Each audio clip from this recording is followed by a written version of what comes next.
ओम श्री गणेशाय नमः। नमस्कार दोस्तों, आपका हमारे YouTube चैनल धार्मिक कथाएं और कहानियाँ में स्वागत है। आज मैं आपको बुधवार व्रत की संपूर्ण व्रत कथा सुनाऊंगी। अगर आपको यह कथा अच्छी लगी तो आप वीडियो को लाइक, सब्सक्राइब और शेयर ज़रूर कीजिएगा। आइए सुनते हैं बुधवार व्रत की कथा। प्राचीन काल की बात है। किसी ग्राम में एक साहूकार अपनी पत्नी के साथ रहता था। पति पत्नी दोनों भगवान गणेश की पूजा करते थे और दीन दुखियों की मदद करने के लिए हमेशा तत्पर रहते थे। ईश्वर की कृपा से उनके पास धन धान्य की कोई कमी नहीं थी। कमी थी तो बस एक संतान की। पति पत्नी संतान नहीं होने से दुखी रहते थे। गांव वाली संतान ना होने की वजह से उन्हें हमेशा ताने सुनाते थे, पर साहूकार और उसकी पत्नी को ईश्वर पर पूर्ण विश्वास था। ईश्वर जरूर कुछ अच्छा सोच के रखा होगा हमारे लिए। एक बार पति पत्नी मंदिर में गणेश जी के दर्शन पूजा अर्चना करने गए। जब वह पूजा करके बाहर आए तो उन्होंने देखा कि एक बालक मंदिर की सीढ़ियों पर बैठा रो रहा था। उसके पास किसी को ना देखकर पति पत्नी दोनों बालक के पास गए। बालक को शांत कराया और उसके माता पिता को ढूंढने लगी। जब उस बालक के माता पिता पति पत्नी को नहीं मिले तो वो बच्चे को मंदिर के पुजारी के पास ले गए और उन्होंने पुजारी से बोला, ये बच्चा हमें रोते हुए मंदिर के बाहर मिला है। क्या आप इसके माता पिता को जानते हैं? पुजारी ने कहा, नहीं। अब पति पत्नी और पुजारी तीनों लोग बालक के माता पिता को ढूंढने लगे। काफ़ी देर ढूंढने पर बच्चे के माता पिता नहीं मिले तो पुजारी ने साहूकार और उसकी पत्नी को बोला, आप इस बालक को अपने घर ले जाइए। अगर इसके माता पिता इसे ढूंढते हुए आए तो मैं उन्हें आपके घर ले आ जाऊंगा। साहूकार और उसकी पत्नी बच्चे को लेकर अपने घर चले गए। काफ़ी समय बीत गया और बालक के असली माता पिता का कोई पता नहीं चला, तो उन्होंने गांव के सरपंच से अनुमति लेकर बच्चे को गोद ले लिया और उस नन्हे से बालक का नाम गणेश रख दिया। कुछ दिन बाद गांव में एक पति पत्नी आए जो चोर थे। गांव में जाकर उन्हें पता चला कि गांव में सबसे ज़्यादा धनी व्यक्ति साहूकार है, जिसकी अपनी कोई संतान नहीं है। उन्होंने एक बच्चे को गोद लिया है जिसके माता पिता का कोई पता नहीं है। धोखेबाज पति पत्नी अब विचार करने लगे कि साहूकार को कैसे लूटा जाए। तभी उन्होंने योजना बनाया कि वो उस बच्चे के असली माता पिता बनकर जाएंगे। योजना बनाकर पति पत्नी दोनों मंदिर में जाकर बैठकर रोने लगे। उन्हें रोता देखकर मंदिर के पुजारी आए और उनके रोने का कारण पूछने लगे। पति पत्नी ने बताया कि आज से 4 वर्ष पहले इसी मंदिर में हमारा बच्चा खो गया था। उसे ही याद करके हम रो रहे हैं। तब से हम अपने बच्चे को अलग अलग जगह खोज रहे हैं, पर वह हमें कहीं नहीं मिला। पुजारी जी ने बोला, एक बालक है जो उन्हें 4 साल पहले मंदिर की सीढ़ियों पर मिला था। शायद वह आपका ही पुत्र हो। वह बालक गांव के साहूकार के घर पर है। आप लोग मेरे साथ चलिए, मैं आपसे आपके पुत्र को मिलवाता हूँ। इतना कहकर पुजारी उन दोनों पति पत्नी को लेकर साहूकार के घर चल दिए। वहाँ जाकर पुजारी जी ने साहूकार को बताया कि गणेश के असली माता पिता मिल गए हैं और वह गणेश को लेने आए हैं। यह सुनते ही साहूकार और उसकी पत्नी दोनों बहुत दुखी हुए, लेकिन उन्होंने गणेश को उनके असली माता पिता को सौंपने के लिए तैयार हो गए। शाम का वक्त था। साहूकार ने उन दोनों पति पत्नी से बोला, आप लोग आज विश्राम करें और कल प्रातःकाल होते ही निकल जाइएगा। यह सुनते ही पति पत्नी दोनों खुश हो गए, क्योंकि उन्हें चोरी करने का मौका मिल गया था। रात्रि को जब साहूकार और उसकी पत्नी सोने चले गए तो दोनों पति पत्नी उठे और चोरी करने के लिए तिजोरी को तोड़ने लगे। आवाज़ सुनकर घर का नौकर जग गया और उसने जाकर देखा तो वह पति पत्नी थे जो खुद को गणेश के माता पिता बता रहे थे। नौकर ने कमरे का दरवाज़ा बाहर से बंद कर दिया और तेजी से मालकिन को बुलाने लगा। आवाज़ सुनकर साहूकार और उसकी पत्नी दौड़ते हुए आए और चिल्लाने का कारण पूछने लगे। नौकर ने बताया कि ये दोनों पति पत्नी तिजोरी से चोरी कर रहे थे। यह सब देखकर वह समझ गए ये दोनों गणेश के माता पिता नहीं, चोर हैं। साहूकार ने गणेश को देने से मना कर दिया और बोले कि चले जाओ यहाँ से, पर उन दोनों धोखेबाज पति पत्नी ने निर्णय किया कि वो अब गणेश को अपने साथ लेकर ही जाएंगे। पति पत्नी दोनों गांव के सरपंच के पास गए और बोली, साहूकार उनके पुत्र को वापस नहीं कर रहा है। सरपंच ने साहूकार और उसकी पत्नी को गणेश को साथ लेकर सरपंच के सामने प्रस्तुत होने की सूचना भेजी। साहूकार अपनी पत्नी और गणेश को लेकर आए। तब सरपंच जी ने फैसला किया कि साहूकार की पत्नी तथा दूसरी औरत जो गणेश को अपना पुत्र बोल रही थी, उन्हें सूर्य देवता के सामने अपना आंचल फैला के खड़े हो जाना है। जिसके भी आंचल से गणेश के मुंह से दूध जाएगा, गणेश उनका ही पुत्र कहलाएगा। दोनों औरतें अपना आंचल सूर्य देवता के सामने फैला के खड़ी हो गई और प्रार्थना करने लगी। भगवान गणेश जी के आशीर्वाद से साहूकार की पत्नी के आंचल से दूध की धारा गणेश के मुंह में आ गई। यह देखकर साहूकार और उसकी पत्नी बहुत खुश हुए और सरपंच ने गणेश को साहूकार को सौंप दिया। वहां खड़े सभी लोग गणेश जी की जय जयकार करने लगे। प्रेम से बोलो श्री गणेश भगवान की जय। आइए सुनते हैं भगवान श्री गणेश की एक और कथा। भगवान श्री गणेश ने दिया तुलसी को श्राप। एक बार श्री गणेश गंगा किनारे तप कर रहे थे, तभी विवाह की इच्छा से तीर्थ यात्रा पर निकली देवी तुलसी वहां पहुंची। वह श्री गणेश के रूप पर मोहित हो गई। तुलसी ने विवाह की इच्छा से उनका ध्यान भंग किया। तब भगवान श्री गणेश ने तुलसी द्वारा तप भंग करने को अशुभ बताया और तुलसी की मनसा जानकर स्वयं को ब्रह्मचारी बताकर उसके विवाह प्रस्ताव को नकार दिया। इस बात से दुखी तुलसी ने श्री गणेश के 2 विवाह होने का श्राप दे दिया। इससे क्रोधित होकर श्री गणेश ने भी तुलसी को श्राप दे दिया कि तुम्हारी संतान असुर होगी। एक राक्षस की मां होने का श्राप सुनकर तुलसी ने श्री गणेश से माफ़ी मांगी। तब श्री गणेश ने तुलसी से कहा कि तुम्हारी संतान शंखचूर्ण राक्षस होगा, किंतु फिर भी तुम भगवान विष्णु और श्री कृष्ण को प्रिय होने के साथ ही कलयुग में जगत के लिए जीवन और मोक्ष देने वाली होगी। पर मेरी पूजा में तुलसी चढ़ाना शुभ नहीं माना जाएगा। तब से ही भगवान श्री गणेश की पूजा में तुलसी वर्जित मानी जाती है। आइए सुनते हैं भगवान श्री गणेश की एक और कथा। गणेश जी कैसे बने पाताल लोक के राजा।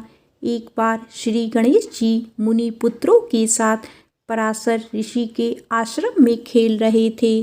तभी वहाँ कुछ नाग कन्याएं आ गई। नाग कन्याएं गणेश को आग्रह पूर्वक अपने लोक लेकर जाने लगी। गणपति भी उनका आग्रह ठुकरा नहीं सके और उनके साथ चले गए। नाग लोक पहुँचने पर नाग कन्याओं ने उनका हर तरह से सत्कार किया। तभी नाग राजा वासुकी ने गणेश को देखा और उपहास के भाव से वे गणेश से बात करने लगे, उनके रूप का उपहास करने लगे। गणेश को क्रोध आ गया। उन्होंने वासुकी के फन पर पैर रख दिया और उनके मुकुट को भी स्वयं पहन लिया।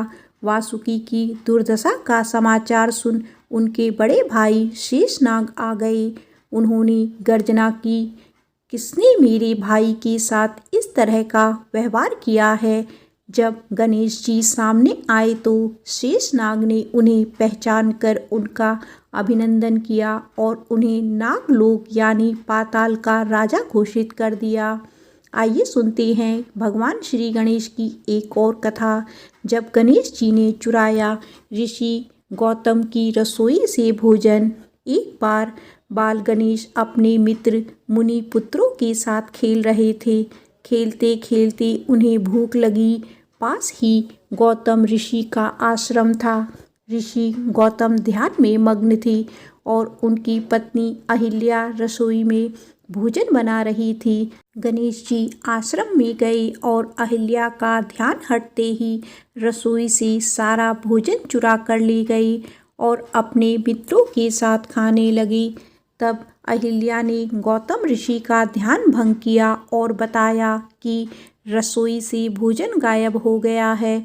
ऋषि गौतम ने जंगल में जाकर देखा तो गणेश अपने मित्रों के साथ भोजन कर रहे थे। गौतम ऋषि उन्हें पकड़कर माता पार्वती के पास ले गए। माता पार्वती ने चोरी की बात सुनी तो गणेश जी को एक कुटिया में ले जाकर बांध दिया। उन्हें बांधकर पार्वती कुटिया से बाहर आई तो उन्हें आभास होने लगा जैसे गणेश उनकी गोद में है, लेकिन जब देखा तो गणेश कुटिया में बंधे दिखाई दिए।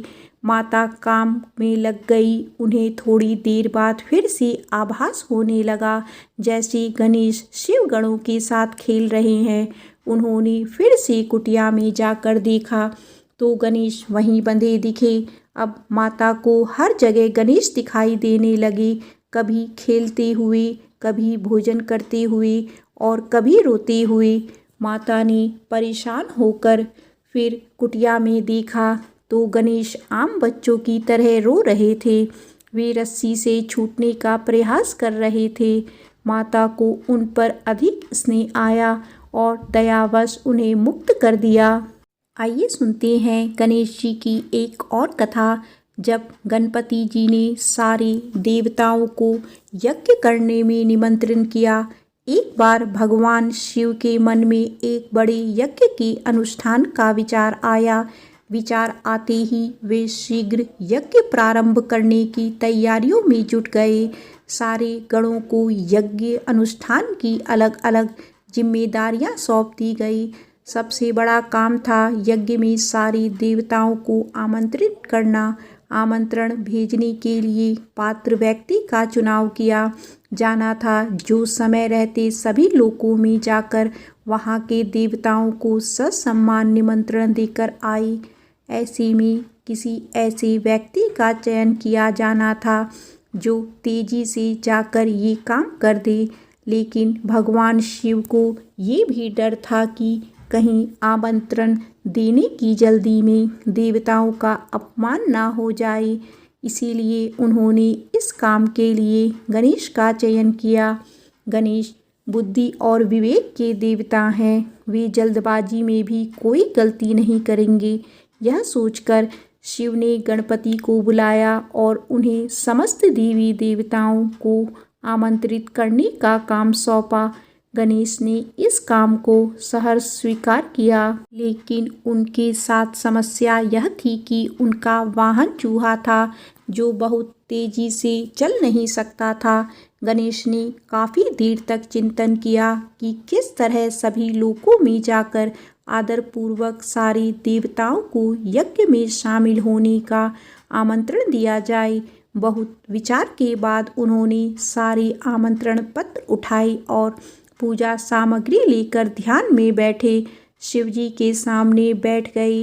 गणेश ने विचार किया कि यह तो सत्य है कि सारे देवताओं का वास भगवान शिव में है।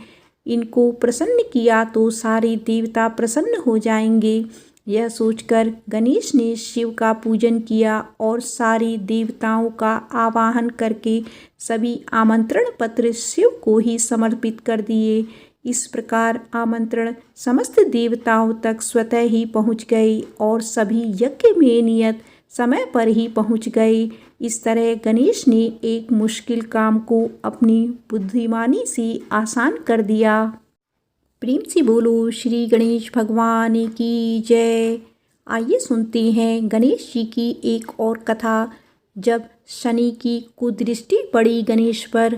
वैसे तो गणेश की गज आकृति को लेकर सबसे ज़्यादा सुनी जाने वाली कथा तो यही है कि पार्वती ने नहाने से पहले एक बालक को आकृति बनाकर उसमें प्राण डाल दिए और उसे पहरे पर बैठा दिया, जिसका सिर शिव ने काटा था। और फिर पार्वती के क्रोध को शांत करने के लिए एक हाथी के बच्चे का सिर जोड़ दिया। लेकिन कुछ पुराणों में इसके अलग अलग संदर्भ भी मिलती हैं। ब्रह्मवैवर्त पुराण में कथा कुछ अलग ही है। कथा कुछ ऐसी है कि एक बार भगवान शिव ने शिष्य शनिदेव कैलाश पर्वत पर आए। उस समय शिव ध्यान में थे, तो शनिदेव सीधे पार्वती के दर्शन के लिए पहुँचे। तब पार्वती बालक गणेश के साथ बैठी थी। बालक गणेश का मुख सुंदर और हर तरह से कष्ट को भुला देने वाला था। शनिदेव आंखें नीचे किए पार्वती से बात करने लगे। पार्वती ने देखा कि शनिदेव किसी को देख नहीं रहे हैं, वे लगातार अपनी निगाहें नीचे किए हुए हैं। पार्वती ने शनिदेव से पूछा कि वे किसी को देख क्यों नहीं रहे हैं, क्या उनको कोई दृष्टि दोष हो गया है। शनिदेव ने कारण बताते हुए कहा कि उन्हें उनकी पत्नी ने श्राप दिया है कि वे जिसे देखेंगे उसका विनाश हो जाएगा। पार्वती ने पूछा कि उनकी पत्नी ने ऐसा श्राप क्यों दिया, तो शनिदेव कहने लगे कि मैं लगातार भगवान शिव के ध्यान में रहता हूँ। एक बार मैं ध्यान में मग्न था और मेरी पत्नी ऋतुकाल से निवृत्त होकर मेरे समीप आई, लेकिन ध्यान में मग्न होने के कारण मैंने उसकी ओर देखा नहीं। उसने इसे अपना अपमान समझा और मुझे श्राप दे दिया कि मैं जिसको भी देखूंगा उसका विनाश हो जाएगा।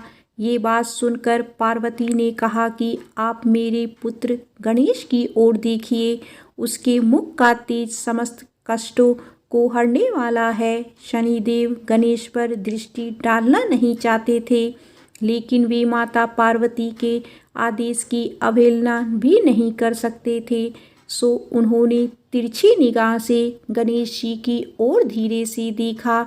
शनिदेव की दृष्टि पड़ते ही बालक गणेश का सिर धड़ से कटकर नीचे गिर गया। तभी भगवान विष्णु एक गज बालक का सिर लेकर पहुँचे और गणेश के सिर पर उसे स्थापित कर दिया।